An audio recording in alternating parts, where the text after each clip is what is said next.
नमस्कार मेरे बच्चों। मेरे बच्चे, आप सब ने रीलों से, फिल्मों से एक नाम तो सुना होगा, यूपीएससी। लेकिन आपने इसके डार्क साइड नहीं देखी होगी यूपीएससी की। यूपीएससी एक ऐसा अंधा कुआं है जो 5 से 6 साल एवरेज बच्चे का डुबो देता है।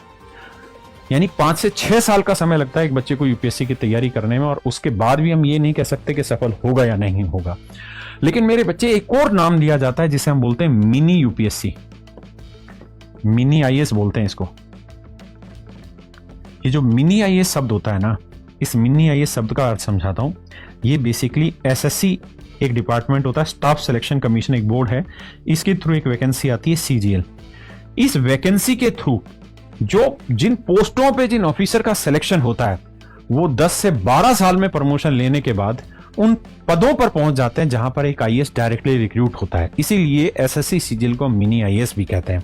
अब आप कहेंगे जी, एसएससी सीजीएल में, सीजीएल का मतलब होता है कंबाइंड ग्रेजुएट लेवल, कौन कौन सी पोस्टों में सिलेक्शन होता है? मेरे बच्चे, इससे एक सिलेक्शन होता है असिस्टेंट सेक्शन ऑफिसर। आपने नाम सुना होगा सेक्शन ऑफिसर, तो ये असिस्टेंट सेक्शन ऑफिसर होता है। इसका प्रमोशन होता है सेक्शन ऑफिसर पे 4 से 5 साल के अंदर अंदर।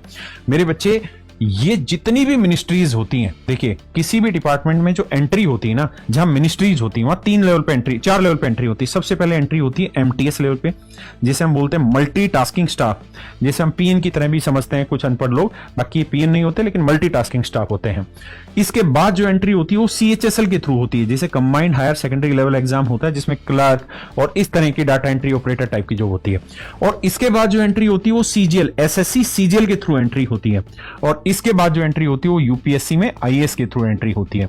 तो ये ऊपर से देखें तो सेकंड नंबर की पोस्ट है। ये तीनों की तीनों ही जो एंट्रियां हैं, इन तीनों ही एंट्रियों का एग्जाम कंडक्ट कराने वाली बॉडी का नाम है स्टाफ सिलेक्शन कमीशन।